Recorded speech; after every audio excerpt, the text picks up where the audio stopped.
what I'd like to do is just give a brief 10-minute update of some major things that are going on in your district. I'm not going to be able to touch on everything, and so we have a lot more than what I'm going to show you.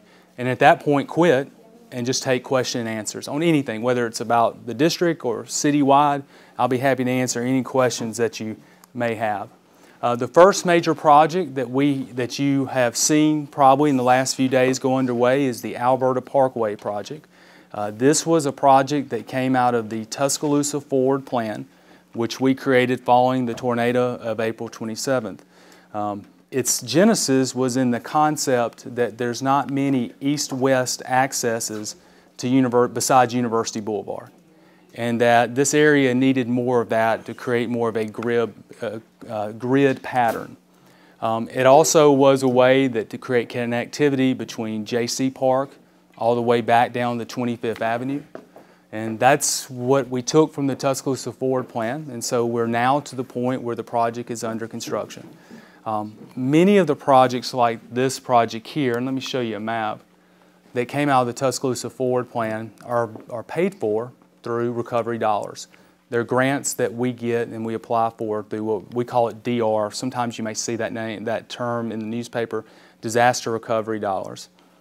The good news about getting the money is it allows you to invest in areas of our city that were impacted by April 27th. The bad news, and I say it's bad, it just takes a long time to do it. Each one of these projects, it's not that they send you money and then you go spend. You spend your money, they reimburse you. But before you even get to that point, you have to do environmental testing, which can take up to a year on a project this long. If they find any issues with the environment, then you have to remediate those and then resubmit your environmental testing. And you're always going to find issues. Could be an old gas station, could be an old laundromat, whatever it is, there's probably going to be something that you're going to have to remediate. You also have to do cultural history assessments and research on each individual lot that's impacted. I tell guests this all the time, not guests, citizens this all the time. When we talk about Habitat for Humanity, it costs more for us to do the federal regulations on the lot than it does to purchase the lot. So it does take a lot. So these projects take longer, but in the end, we would rather have those dollars because we get to invest. This project is on schedule. Again, if something comes back, and we may have to deal with it, which can make the project longer, and it will create a connectivity between Kicker Road all the way back to here to 25th Avenue East. For those of you that were part of the Tuscaloosa Forward Plan, pat yourself on the back. This was your idea. This is one of the things you said you wanted along in this snapshot, along with the realignment of 25th Avenue East. And so when that plan was drafted, we didn't have $1. We've had to apply for every grant, but we're there, and it's because of you. So I wanted to share that. Unfortunately, too often you get to see or judge what we do by maybe what's in the newspaper or on a 2-minute click on the news. It's much more complex. It's a lot more than probably most people would know or would, that's what you pay us to do, is to deal with all this. Your council member works so hard for you. He is just a relentless advocate for you. I've never seen in my 10 years as mayor and 14 years of city a council member who is more dogged for their district. And I mean that. And your district is fortunate to have you as a council member. That's the absolute truth. You may not agree with us always, and nor should you. My wife doesn't agree with me all the time either. But you always want to know somebody's in your corner fighting for you, and he has certainly done that and done a great job.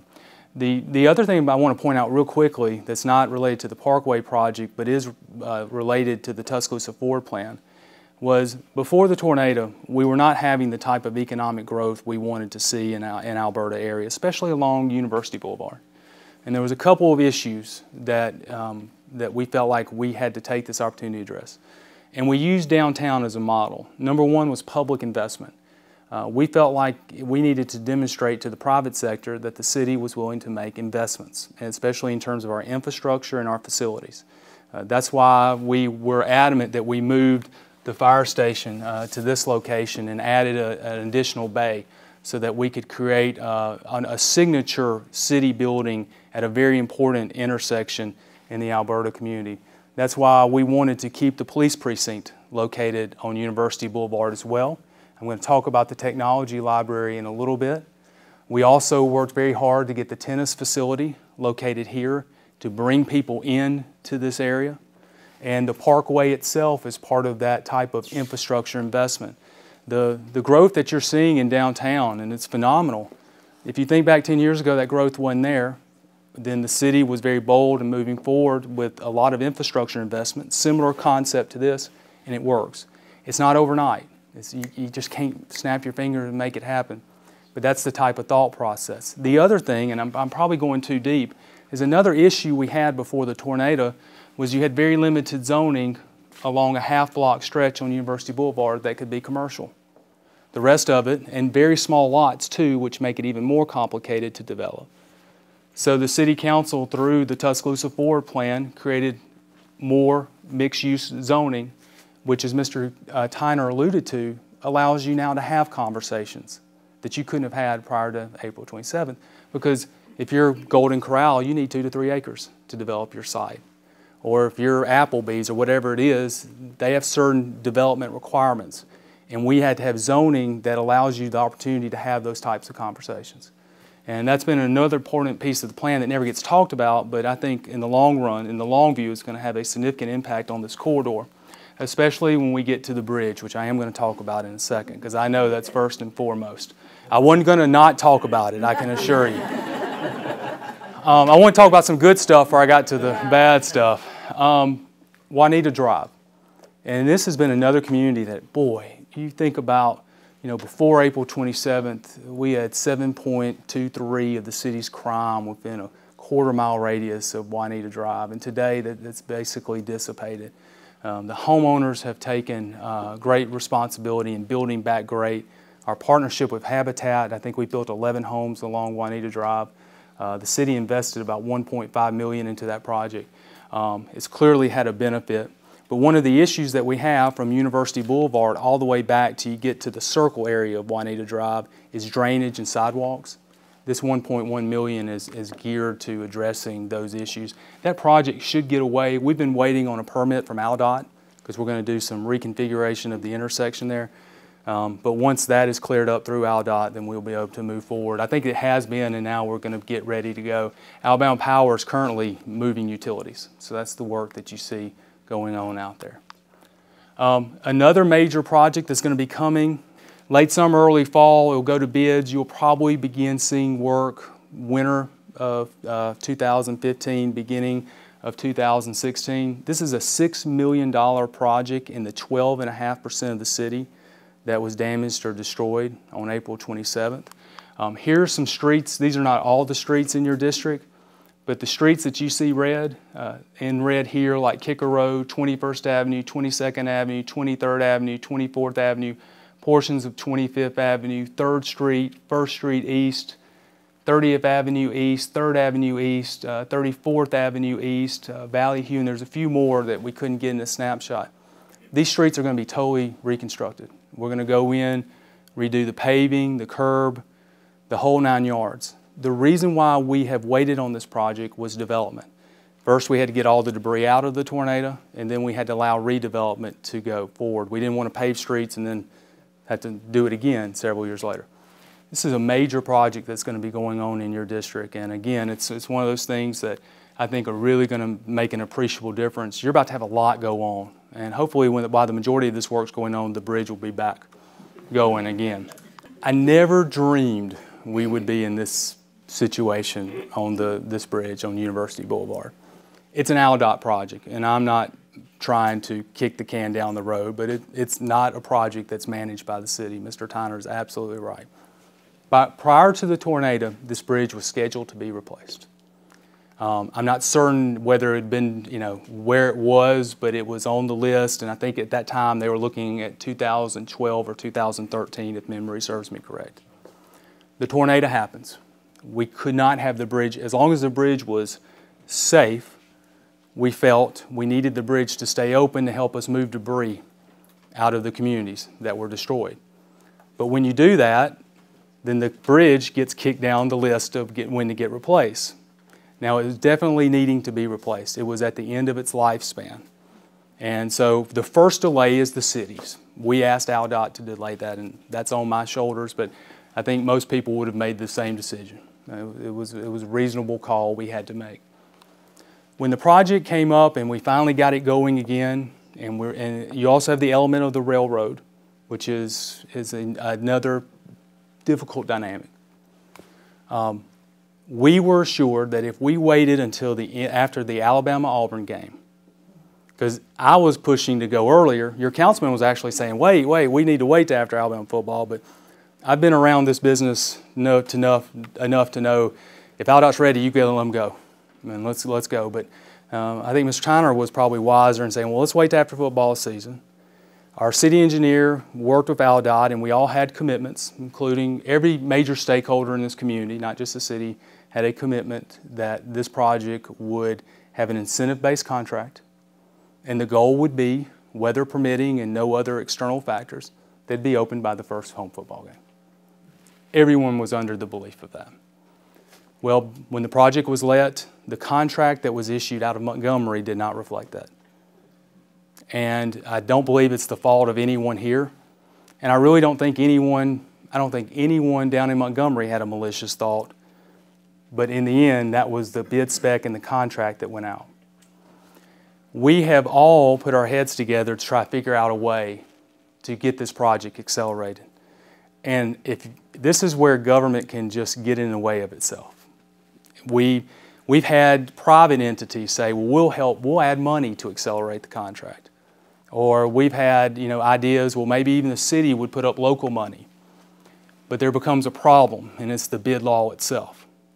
And it really does make sense, although in this particular case it's frustrating. When contractors bid on a city project, they're given up to 10% of change orders. So, because there are things that you may not know. You may be a sewer line that you didn't know, or there may be a storm drainage issue, and you need to give that contractor the ability to adjust. But the reason why it's capped at 10% is so a contractor, when they're bidding on a particular project, doesn't underbid intentionally and then work order or change order the project to death to make it higher. Like an example, and this is fictitious. This is a $4 million project. Let's say someone came in at $3 million, even though you couldn't build the bridge for $3 million, and then did $1.8 million worth of change orders. See what I'm saying? So the law is intended to make a bid a real bid. You can't go in legally and say, well, let's change the project. You speed it up and we'll pay you more because you go above the 10%. And that's the other issue itself. So we've all been frustrated, not as much as you have, because you're the ones who, and our businesses here, have had the burden of this. And it has absolutely crushed my heart that this happened. And we've all worked feverishly to come up with wacky ideas to figure out some way to do this, but you can't dance around the law in the end. The good news is this: the contractor has been committed to finish, I think, David, February is the contract date it has to be complete by? Yes. We think, knock on wood, that it could be done before the end of the year, which I know doesn't sound good today in July. There is steady progress now being made. In defense of the contractor, sometimes when you don't see anyone in there, it's not necessarily the contractor. The railroad has to hire flag people to flag trains, and there can be issues that the railroad company may not have someone there to flag trains. So sometimes it can be a railroad issue and not a contractor issue. But we all are pushing as hard as we can to get this done. But as Kip said, we're sorry. And I hope that those who are responsible, I wish they could experience a day in your shoes, because I know it's been frustrating. I can't imagine. But we are pushing as hard as we can and pushing the contractors as hard as they can to get that project moving. We can talk about it more during the Q&A. The Alberta Technology Center was bid, and the bids came in, and we're on schedule. This is going to be a library, but it's going to be a little bit different. It's going to be a technology-driven library. And the best way to describe it is that there's not going to be a book in there. that you're going to be able to download whatever you want into your smartphone or your iPad. It was also going to have a computer lab. One of the things that we heard during the course of the Tuscaloosa Forward Plan was, number one, we didn't have a library in East Tuscaloosa. And number two, there was a gap in access to broadband technology. Now, looking around this room, many of you go, Walt, I don't have an iPhone or I don't have an iPad. That's okay. They can give you one. Not give you one, but give you a Kindle that you will lease out to go read. We'll also be offering classes to help you become familiar with the technology library itself. One of the things we see in workforce development is we have a lot of great and capable people who could go work better jobs, but yet don't have the technology skills to fill out the application online because of a fear of access of technology. We have to break down those barriers. It's not a question of whether technology is going to be the way it is. It's here, and it's going to get quicker, and it's going to get faster, and we have to have a community prepared for it. The other thing that we see is that the children, especially in parts of our city, many close to here, don't have access to broadband technology. Most assignments coming out of public schools come with a connection to broadband technology. And we have to provide centers within walking distance that give our students that capability. Because if not, there's no way they can be caught up with the century we're living in. By a conservative estimate, 2 out of the next 3 jobs over the next 25 years are going to require either superior IT awareness and training, a 2-year degree, or a 4-year degree. That's going to be the economy worldwide. And so we feel like we have to have our community ready for this dynamic. I tell students this: if you don't believe me, go into Home Depot. How many self-checkout registers do you have? You start thinking about that. Well, think about that across the spectrum. Think how many less employees they need now. You're going to have to be ready because those jobs are going to be that way going forward. And so we want to make sure it's ready. This total project is actually about $4 million, but we're going to come back one day. We've got a community hearing set where this is going to be discussed more, and that'll be a better opportunity to showcase what's in it. I talked about Habitat for Humanity. They've been an amazing partner. We're about to have some more improvements come on with J.C. Park, so you'll be seeing those in the future. We've been doing some cleanup of Brentwood Lake. So many of you that live in that area of the city know what we're talking about, that lake that had damage from the storm. We got a grant. We were able to apply it there. I wish it had been quicker, but again, these grants take time, and that project is ongoing. We also have a major sewer project that will be happening in the Rosewood area that's happening now, or should be happening now. And it's going to be near the 13th Street East area of District 5. And this is a major sewer project of 2.1. Oftentimes, these projects are not very sexy, but they're the lifeblood of a city. And we'll have more to come. I'm wrapping up, but I'll get to some other stats you may find interesting. 311, are y'all familiar with 311? They're amazing. They're an unbelievable asset to our city. Last year, we got 88,717 phone calls into the 311 center.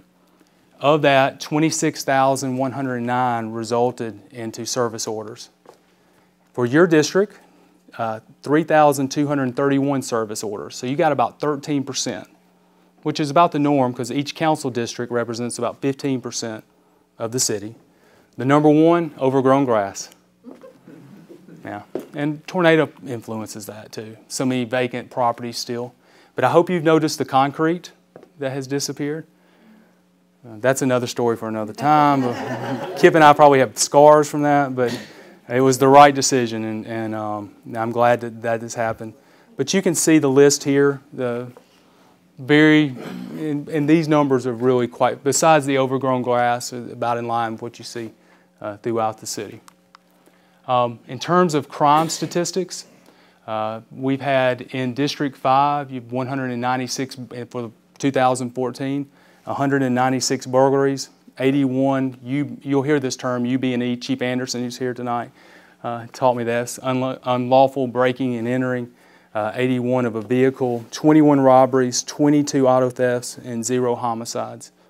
The crime rate, especially since the tornado, has really decreased. Our East Police Precinct and Chief Anderson's vision of community policing, I think, is having a greater impact. If many of you saw or read anything related to the Crime Summit, we're not satisfied. We want to do better, and we're going to be working to do better. And if you have any questions later on, I'm here, and obviously Chief Anderson here to answer any questions. For the first 6 months of this year, if you extrapolate this out, we actually should finish down, but we still have 6 more months to go. You can see the numbers here. So again, glad to see that 0 homicide number as well. Within your district, we had 1,630, we call them fire calls, but they could be ambulance related, and probably most likely the majority were rescue related. To kind of give you an overall idea of what's coming, we're about to spend $10.2 million. We've spent $10.2 million in infrastructure to date, and we're about to spend tens of millions of dollars more over the next few years. $2.5 million directly going into housing programs, another $1.1 million that's gone into most likely commercial revolving loan programs that we have here in the district from recovery. And here's a kind of a breakdown of what's going to be happening, completed and ongoing. In the coming months, you'll probably begin seeing some newspaper articles. We're looking at the entire way we operate at the city, and we want to be more efficient and effective. And so we're looking at everything internally, externally. You work hard, you pay a lot of taxes.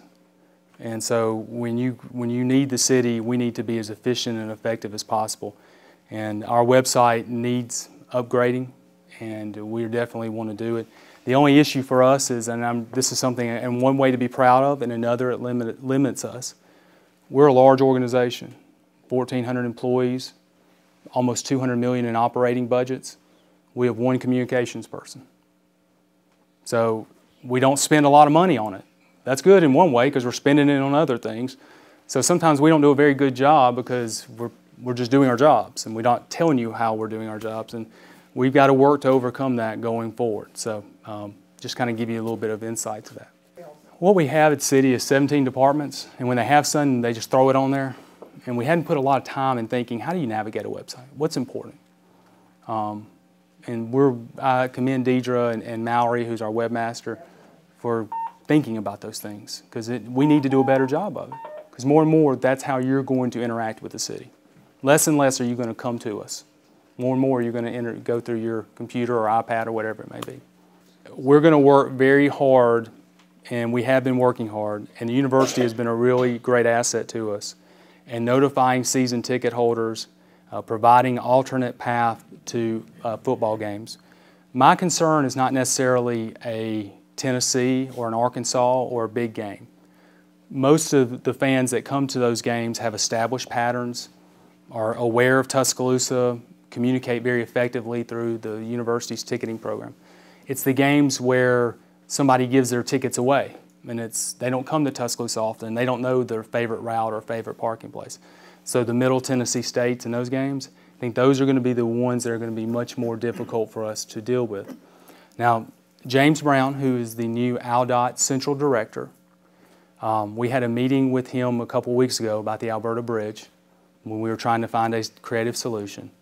ALDOT is thinking in ways I haven't seen them think in a long time about managing traffic on the interstate for games. Opening up third lanes. In other words, you see this in a lot of other places where they close down one lane on the intersection and let traffic cross over in protected, dedicated lanes. I'm glad to see ALDOT thinking that way, and if they're able to do that, I think we can get through this. It's going to be, and there's no doubt it's going to be more difficult, but everyone's working extremely hard, and we're going to know pretty quickly. The other thing is, we're going to be out measuring, and so if Middle Tennessee State doesn't go well on the 10th, I think it is, then we'll have data, and we're going to readjust. So we're certainly not going to let a bad plan stay. I'm starting to feel positive that we can do something really good there. And I can't speak for private developers. I can only relay to you the gist of conversations. They see the investment that's being made now. We're working on a couple of other things that I really can't speak about, and I'm not trying to be coy, but we have to keep, we cannot disclose. And they're part of those discussions. Now, do we get across the finish line? I don't know, but I feel better than any time I have in 10 years being mayor. I sense in the ownership group, and it has several different owners, which is a challenge in and of itself because you're not dealing with one person, you're dealing with multiple owners, a sense that it's now time to do something. That site, to me, just cries out for solid commercial development. It doesn't cry out for student apartments. So I can assure you, Mr. Tyner and I, and see, that's the, you know, and if you're like me, you know, you've had enough student apartments. But this is the economic dynamic that you see, is that property values are very high. And Tuscaloosa is not alone in this, but for our size, our property values are very high. And so if someone wants to buy that piece of property, they can't go put a store there or a small business there because the price of the property is so high you can't make any money. So the only thing that you can make money by is going vertical and putting in the density of student housing. Because, you know, a Kohl's is only going to be 1 or 2 stories. But student housing can be many different stories. And that's one of the reasons why we provided incentives at the Shops at Legacy Park. Because that property owner who was zoned years for that multi-use could have rebuilt and done multi-use. Could have done it. We wanted commercial. We felt it was important. And so that's the challenge, though, because on that site, probably, I don't know what they're offering, but I would imagine it would be financially easier to do student housing. But the council has been strong the last 2.5 years on this issue. And I don't see that happening on that piece of property. We were all disappointed that the Trinitas development got under the wire. The city had implemented its moratorium, but with any moratorium, there's a grace period. And they beat that grace period just by a couple of days. So I don't think any of us wanted to see that type of high-density development on 13th Street there. But that's done. Moving forward, there's a project that's underway now. You're beginning to see the first phase of it. It's about an $8 million road project. The city's funding 20% of it. And it's from 15th Street East all the way back to 13th Street East on McFarland Boulevard. Part of that project is going to provide much needed and added capacity to the McFarland Boulevard, which should reduce the amount of problems that you're having. In addition, ALDOT is about to hopefully move forward in some form or fashion with adaptive signal technology, and this technology will go from Rose Boulevard in Northport all the way back down to Skyland Boulevard. I think it's, David, 11-mile stretch of Highway 82 East, McFarland Boulevard, which is for the first time going to have our traffic light system operating in real time to adjust to the different issues that are experiencing on McFarland Boulevard, which is creating a lot of those problems. So I do think what is coming is going to have going to improve that situation. But the majority of that work is going to be behind the curb. Now there's going to be some days where there's going to be lane closures. The contract, I think, David, requires them to, during football times, to cease operations.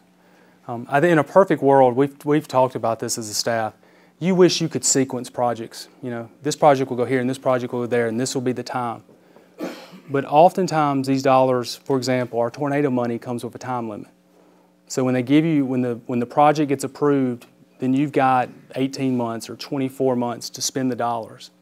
So you don't have the luxury of timing it exactly when you want to. It's just not that easy. There are other projects that there may be issues that come up that you get to the point and there's a 24-inch storm sewer line that you discovered that's collapsed. And you've got to get that one repaired. And so oftentimes those are unexpected things that can shift a project timeline. But in that case, the majority of the work is going to be done behind the curb. And if they're out there on a football game, they're going to have a mad mayor running down there upset. Hargrove Road, and between the intersection of Hargrove and Skyland, the realignment of James I. Harrison and Hargrove Road's capacity is going to really be improved over the next few months and obviously for the years to come. I guess the next step at some point will be Kicker in Hargrove, but those are really going to be some good improvements in that area. Again, and Time ultimately will prove us right or wrong. But I think what you're going to see on the University Boulevard corridor is this is going to really realign and develop. Property owners, something we can't control, have been buying property, consolidating property. That was another issue following the tornadoes. The Alberta area especially had so many multiple property owners. No one person could develop because not another person had property. You know, I don't say this flippantly because I really believe it's the truth. It took 6 minutes for the tornado to come through our community. In the 7th minute, land prices tripled. I can tell you, from Habitat for Humanity, we used to buy lots before the tornado for about $6,000. Today in the Alberta area, we buy them for $20,000. So that just shows you, even with small residential lots, ultimately property is worth what somebody's willing to pay for it, and people have been paying that price. So once the redevelopment settled, the property acquisition on the private developer side begins to settle, and we're seeing a lot more consolidation, and someone has enough property to develop, I think you're going to see higher and better potential uses. And the zoning is going to give that flexibility to do it. The bridge has just been a nightmare to overcome, because even before it was torn down, everyone knew at some point it was going to be torn down. So why am I going to go start a business knowing that I'm going to lose 80% of my traffic the day I open my doors? So the good news is there is light at the end of the tunnel, and we can now begin selling that bridge it's getting there. It's going to be done, and it's time to start investing. The city has loaned out nearly, I think now we're over $2.5 million, but if not, we're close to it, $2.5 million through our commercial revolving loan program. In this program, the city will loan you in the recovery area up to $200,000 with 0 interest and a payback period for 5 years. What we've seen since the Great Recession, banks are less willing to take that huge risk anymore, whether it's by practice or by law. And if you can come in with that type of collateral, that gives you an advantage. So, and that, by the way, that's only in our recovery zone. And you didn't have to own a business in the recovery zone before the tornado to qualify. If you want to come in and build in the recovery zone. Wrights, which has done, by the way, Wrights is a model we use all the time because that restaurant is always packed. And so and that's with the bridge out. So, you can be successful. This area can be absolutely successful. We also have, through the state, another $1.5 million worth of small business loan programs. This program, I believe the Alberta areas, you qualify for up to 50. If not, it's between 20 to 50. I want to say 50. On this side of the kicker road. Okay. So if you open a business, we'll loan you up to $50,000. And if you complete 1 year of that business and you have, I think you hire 1 new employee and you have that, you can demonstrate that for 12 months, we'll forgive the loan. So it really becomes a grant. And we've had numerous businesses take advantage of that as well. If you're interested, please call 311 and they're going to connect you most likely with Caramel Drake in our recovery department. And Caramel has done a wonderful job getting small businesses started throughout our city through these loan programs. Please get in contact with her to see if your business would qualify. It's like a bank. You're going to go through a loan committee. You're going to go through that process. But it's been very, very successful. And we hope if we get additional grants to put more money into the program, it's been great for our small business community. The tennis center, as Mr. Tyner alluded to, we wanted to, the early proposal was to go north of the river. But Mr. Tyner and I both felt, especially once we had the tornado happen, the city needed that facility. Every major city in America has a tennis facility. We knew we needed it. We wanted to put it in the Alberta area of the community for 2 reasons. Number one, we knew economically, let's bring people to Alberta who either just, right now people who come to Alberta live there or work there. Let's get visitors into Alberta. Let's let other people see this great community. The second reason was proximity to the university, which is going to get me to my next point. The university has an amazing tennis program. What Jeannie Mize, as I want to pronounce her last name correctly, I always call her Jeannie, has done has just been unbelievable there. Well, they have this fabulous tennis center on campus, but when they host tournaments, they also need off-sites as well, indoor. So you had proximity to the university, and this gets me to my point on this. You have in this district something that will never go away. You've got the University of Alabama right next door to you, and it's an economic magnet. And when you begin, Mr. Tyner and I have been working with a particular client we can't disclose, and when we were talking about the Leland Shopping Center site, and we say, well, you know, a student can ride their bicycle once the city walk's complete there. Well, how many miles in it? Well, it's only, you know, you're a mile from the outer edge of campus, you're 2 miles from the heart of campus. You mean it's that close? People are beginning to wake up to that idea. I don't know why before the tornado. Maybe it was not, there wasn't the availability of property, so there really wasn't a reason to have that discussion. You didn't have this canvas there in front of you.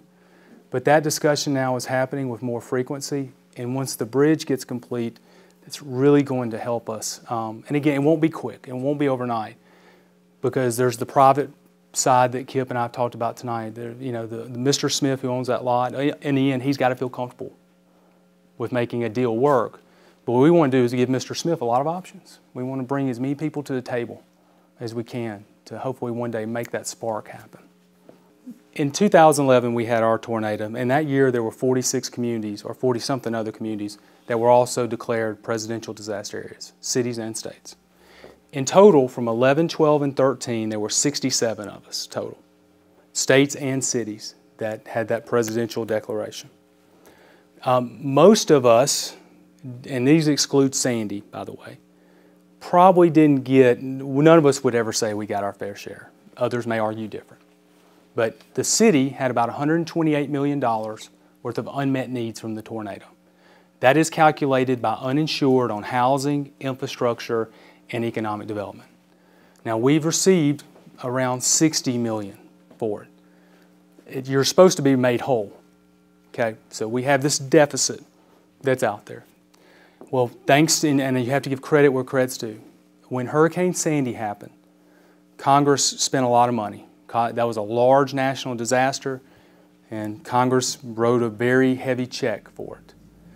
Well, Senator Shelby put language into the bill that allowed Tuscaloosa to be eligible in some form or fashion for the leftover dollars from Hurricane Sandy. So the leftover dollars from Hurricane Sandy came up to a little bit over $800 million, nearly $1 billion. Wow, that's a lot of money left over. So, and of course, Senator Shelby worked with legislators from these other areas who were impacted in 11, 12, and 13 who felt they didn't really get a fair share. So how the federal government has decided to divide up this $800 million pie is to have a grant contest and base it off resiliency. And it's, our staff is in, our staff actually, the recovery team's in the basement of City Hall, literally in the basement of City Hall. And we don't let them come out for light. Until they get us our money, they can't come up. But they have done a beautiful job of putting together a grant application, and it's extremely competitive. We got through the first round. From all indications, we're going to continue to progress up. And part of that is finding projects that make you more resilient. And what does it mean by more resilient? In the end, the federal government doesn't want to pay out as much money for disasters as they've been paying. So they want communities to be stronger so there's less damage. In the long run, they pay out less. Makes sense. One of the ways you can do that is preventing flooding. Okay? So one of the projects we have added as part of our grant is that whole drainage section that is adjacent to the railroad through your section. That drainage section has caused problems in Southern Gardens that you know all too well. That has been a problem for years. And it is a $20 or $30 million, $40 million project. It's not something we could do by ourselves. But we've put that as part of our grant application.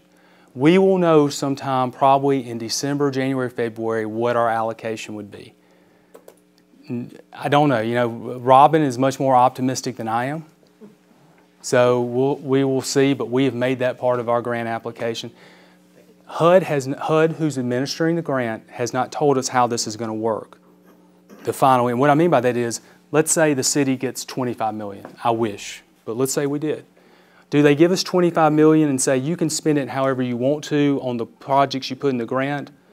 Or do they say you can spend it on this project, or this project? The city has worked in agreement with ALDOT, who for several years has wanted the city to take over the maintenance and operation of University Boulevard from 5 Points back all the way to its terminus back at 28th Avenue in downtown. The city has been reluctant to do that because that's a large state highway, and we wanted to make sure it was fully maintained and brought up to date. It has a large high cost area from the university. The concrete roads are high cost, very high cost. So we've been in negotiations for some time. We've reached the point where we're about to close, where we're willing to take over the maintenance of University Boulevard if they will swap 15th Street with us. Right now, the city is responsible for the maintenance of 15th Street. And David and I both, and even Aldott acknowledges it's a better deal for the city. 15th Street right now has 3 bridges, 4 bridges. There are actually 2 that carry traffic, 1 pedestrian bridge. We don't want those liabilities in the future because those are high cost numbers. So with the Alberta Bridge now just being replaced, the city for the next 50 years will have a new bridge. It won't have to worry about the cost of that. You've seen Aldott do some paving and some other work, so they're being the end. So I think in the end. Now, access management. I'm going to let David answer the technical side. I think it's going to be case by case with our own access management policies of the city. As part of our recovery plan, we've tried to limit the amount of access. One of the reasons why you have traffic problems on 15th Street before the tornado was everybody had a curb cut, or if they were like the old Hokkaido, you just had your whole business was a curb cut. You could come in anywhere that you wanted to. That creates traffic issues. So we've been very relentless in limiting the number of curb cuts. So that is part of our overall strategic plan. The governor, it's my understanding, has called a special session next week for the state to solve its general fund budget crisis. Now, most of you think, well, why is Walt talking about that? It can't be that important. But it has everything to do with the quality of life in our community. The general fund of the state of Alabama pays for many things, but most notably corrections and mental health. What we've seen, and Chief Anderson can articulate this much better than I have, is we continue to see the issue of those who are arrested and those who commit crimes, I'm talking about felony crimes, do no prison time and receive no rehabilitation. And what's happening is that we're arresting and re-arresting the same individuals over and over and over again. The problem's not on our end. The city spends 25% of its budget on police. Think about that. We have 17 departments at the city, and 25 cents out of every dollar we spend is invested into police. The issue's not resource. It's the fact that those on the state end who are responsible are not doing their part. And the reason why is the general fund budget is woeful. Our correction system's at 192% capacity. Our mental health system continues not to provide the services needed for those who absolutely could use the services, especially when they're in acute mental distress. And what we see too often when people are not put into a good environment, they're sent into halfway houses or into home treatment programs, and when not receive medication, unfortunately they fall into Chief Anderson's hands or the hands of the Tuscaloosa Police Department. 30% of our inmates at the Metro Jail take some sort of psychotropic drug. So the reason why I mention this is I've asked that you become active in this. If someone breaks into your car, you're probably going to call Mr. Tyner or myself. Chances are the person, when we catch them, we've probably arrested them multiple times. Isn't that right, Chief? We've got to have help too. And you need to be a voice in this. The legislators need to hear from you. Because if they do, I think they will. They hear from me. They expect to hear from me. They need to hear from you. We've got to figure out a way to solve these problems. And I need your help. The city, most importantly, needs your help. I want to close by thanking you. You could have done anything on a Friday, or it's not Friday night. I guess that was wishful thinking. On a Thursday night in July, you could have been doing many things, but you came to hear about what's going on in your city. Thank you very much. And thank you for letting me work for you. I have had a blast being mayor, and I hope to continue if you'll let me have a blast being your mayor. We have got so many good things going on in our city, and it's so exciting to think about the future.